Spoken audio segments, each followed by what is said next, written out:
Sekarang bulan Zulqa'dah, Ramadan yang ketiga, huruf yang keempat dari bulan Zulqa'dah yaitu huruf lam, pengersa Abah mengatakan dengan lahun, yaitu sesuatu yang melenakan. Di sini di awal tulisan pengersa Abah, beliau mengutip sabda Kanjeng Nabi Muhammad SAW, kullu syai'in laisa min zikrullah lahun wala'ibun. Yang artinya, segala sesuatu yang tanpa diiringi dengan zikrullah merupakan permainan dan senda gurau belaka. Jadi, pengersa Abah langsung mengunci bahwa apapun kegiatan manusia di muka bumi ini, baik duduk, berdiri, berbaring, dan yang lain sebagainya, kalau tidak diiringi dengan zikir, maka itu hanya sebuah senda gurau belaka. Jadi sesuai juga dengan Al-Quran ayat Al-Ankabut 64 yang juga dicantumkan pengersa Abah di dalam huruf yang keempat ini. Bismillahirrahmanirrahim. Wa ma hazihil hayatud dunya illa lahu wa la'ibu. Artinya adalah kehidupan dunia ini tidak lain hanyalah senda gurau dan permainan belaka. Jadi makanya supaya kehidupan ini jangan hanya sekedar sebagai yang melenakan kita, hanya sebagai senda gurau, makanya kata Tuan Syekh Abdul Qadir, wajib hukumnya setiap orang itu untuk mendatangi Tuan Syekh Abdul Qadir agar diberikan sesuatu yang bisa menghidupkan hati ukhrawinya, yaitu dengan talqin zikir. Jadi kata Tuan Syekh, walaupun kamu harus berjalan sampai 1000 tahun, harus kamu tempuh. Supaya apa? Supaya bisa mendapatkan talqin zikir dari beliau. Begitu juga kita. Kita semua alhamdulillah sudah diperjalankan oleh Allah. Bahkan mungkin kita tidak menginginkannya untuk mencari guru mursyid, tetapi Allah berkehendak melalui mayasaknya sehingga kita dipertemukan dan kita semua mendapatkan talqin zikir dari pengersa Abah, yaitu zikir jahar maupun zikir khafi. Kemudian pengersa Abah juga mencantumkan surat Al-Munafikun yang ke-9. Bismillahirrahmanirrahim. Ya ayyuhallazina amanu la tulhikum amwalukum wala auladukum an zikrullah wa may yaf'al zalika faulaika humul khasirun. Yang artinya, wahai orang-orang yang beriman, janganlah harta bendamu dan anak-anakmu membuatmu lalai dari mengingat Allah. Siapa yang berbuat demikian, mereka itulah orang-orang yang merugi. Jadi Allah mengatakan orang-orang yang beriman. Orang yang beriman ini adalah orang yang sudah mempunyai iman. Kalau mempunyai, berarti sudah ada miliknya, seperti itu. Makanya orang yang beriman itu adalah orang yang sudah mendapatkan talqin zikir. Seperti yang tadi disuruh si Abdul Qadir, supaya mendapatkan talqin zikir. Baru orang itu dikatakan orang yang beriman. Nah, kalau kita sudah talqin zikir, sudah belajar kepada guru yang mursyid, maka kata Allah, jangan harta bendamu itu melalaikan kamu dalam mengingat aku, katanya. Maksudnya bagaimana? Maksudnya bahwa kalau kita diamanahi oleh Allah dengan rezeki yang banyak, rezeki yang berlimpah, kalau kita menganggap itu adalah hasil usaha kerja keras kita, maka di situ kita sudah termasuk orang yang lalai. Karena apa? Karena harta benda itu adalah limpahan berkah daripada Allah Subhanahu wa taala yang dititipkan kepada kita. Fungsinya untuk apa? untuk supaya kita bisa bersedekah, kata pengarsa Abah. Terutama bersedekahnya itu di mana? Manakipan. Nah, seperti Manakipan ini, Bunda Haja Yuni ini bersedekah seperti itu. Dengan hartanya, dengan waktunya, dengan perasaannya juga seperti itu. Gitu. Kemudian juga anak-anakmu juga jangan membuat lalai. Kita merasa bahwa anak yang kita didik itu menjadi soleh dan soleha itu hasil kerja keras kita, hasil didikan kita. Bukan, itu adalah kehendak Allah yang memberikan rezeki kepada kita dengan anak-anak yang sehat, anak-anak yang soleh, anak-anak yang soleha. Jangan diakui itu menjadi milik kita, itu hasil usaha kita. Bukan, itu adalah pemberian dari Allah Subhanahu wa Ta'ala. Makanya, siapa yang lalai setelah ditalkin zikir karena harta, karena anak-anak, dan hal yang lainnya, maka orang itu akan merugi. Kata Allah seperti itu. Kenapa? Karena semua perbuatan Allah diakui menjadi perbuatan kita. Seperti itu. Kemudian, pengarsa Abah juga mencantumkan surat Abasa ayat ke-8 sampai ke-10. Bismillahirrahmanirrahim. Wa amma man ja'aka yas'a wa huwa yaksha wa anta anhu tolaha. Yang artinya, dan adapun orang yang datang kepadamu dengan bersegera untuk mendapatkan pengajaran, sedang ia takut kepada Allah, maka engkau mengabaikannya. Ini sebenarnya adalah bahwa teguran Allah kepada Kanjeng Nabi Muhammad SAW yang ketika pada saat itu beliau itu sedang fokus untuk berdakwah kepada pembesar-pembesar kaum Quraisy. Kemudian datang seseorang yang buta yang ingin minta pengajaran. Karena Rasulullah merasa lebih penting untuk supaya dakwahnya ini bisa diterima oleh para pembesar Quraisy, maka beliau mukanya agak masam seperti itu.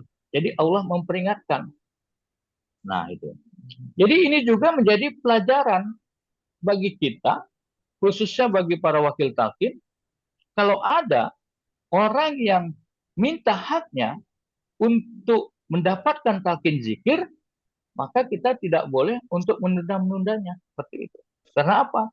Karena sudah kewajiban kita sebagai seorang wakil talqin yang berkhidmat kepada pengarsa Abah untuk menyampaikan talqin zikir yang itu adalah memang hak orang tersebut seperti itu.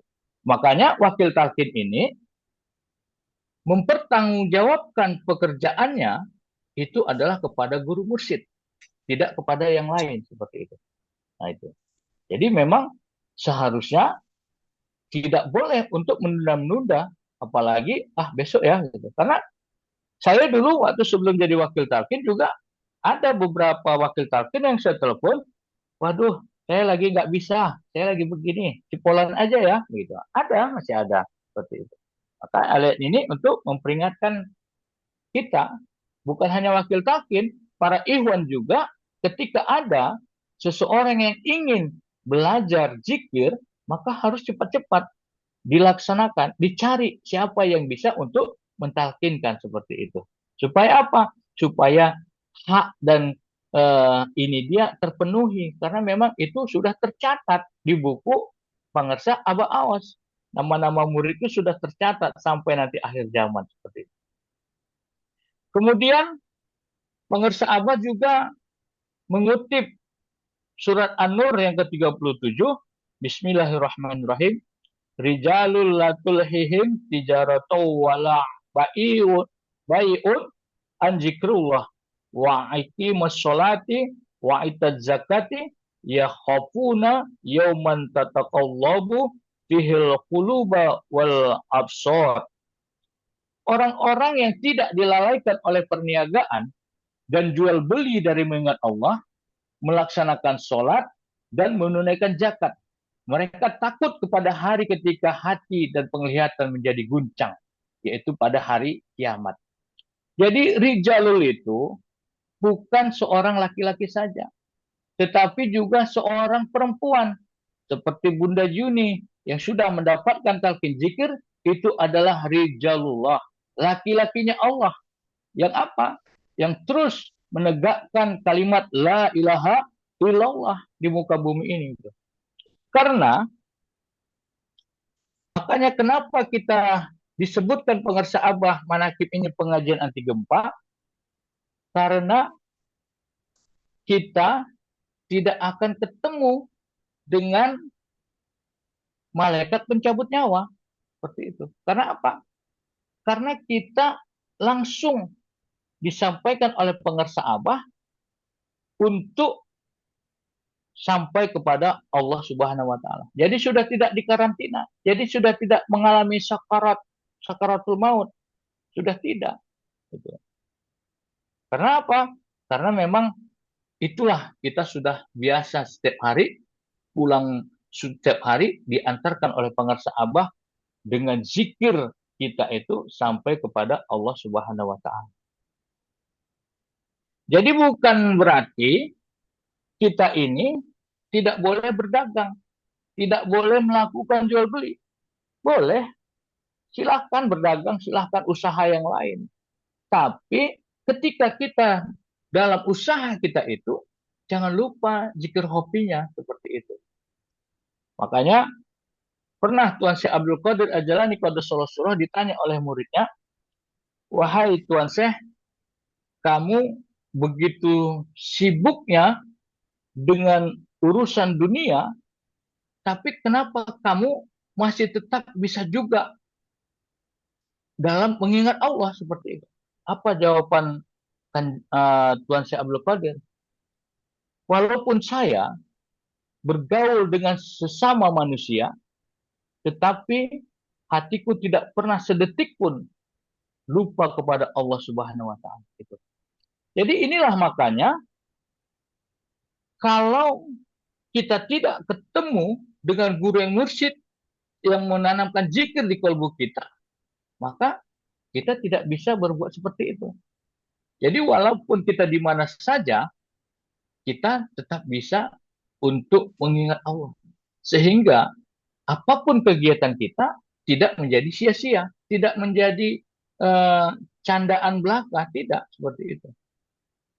Tuh. Jadi yang membuat kita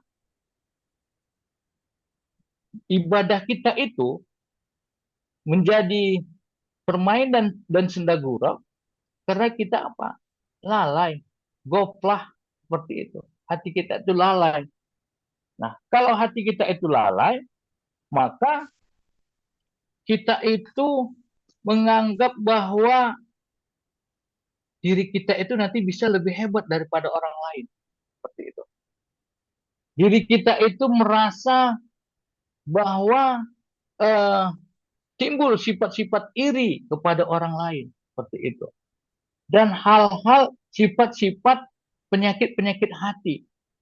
Nah, ini makanya menjadi suatu kewajiban bagi setiap orang untuk menghilangkan kelalaian ataupun penyakit-penyakit yang ada di dalam hati kita itu.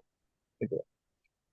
Karena goplah itu, kata pengersa Abah, kelalaian itu adalah bagian dari cobaan-cobaan yang Allah berikan kepada hamba-hambanya.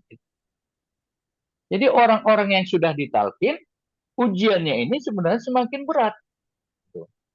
Jadi kalau kita terlena dengan bujuk rayu setan, bujuk rayu hawa nafsu, maka disitulah kita bisa jatuh, bisa lupa berzikir kepada Allah. Karena kata Syekh Junaidi al-Baghdad, lalai dari Allah itu lebih menyakitkan daripada masuk ke dalam neraka. Kan luar biasa sekali. Kalau orang-orang umum, mereka itu takut akan disiksa di api neraka. Itu. Tapi kalau orang yang sudah bersama Allah, orang yang sudah ditanamkan zikir dalam kalbunya, dalam hatinya, ketika Zikir itu kosong ketika tidak mengingat Allah dalam hatinya, itu adalah suatu perasaan yang sangat sedih sekali, sangat tersiksa. Seperti saya mencintai istri saya, Ibu Sunarmi. Nah, ketika tidak kelihatan di mata saya akan merasa kebingungan mencari kemana kekasih hati saya ini. Nah, begitu juga yang dirasakan apabila kita sudah selalu bersama Allah, tiba-tiba kita terpisah dari Allah, itu lebih sakit daripada disiksa api neraka. Seperti itu.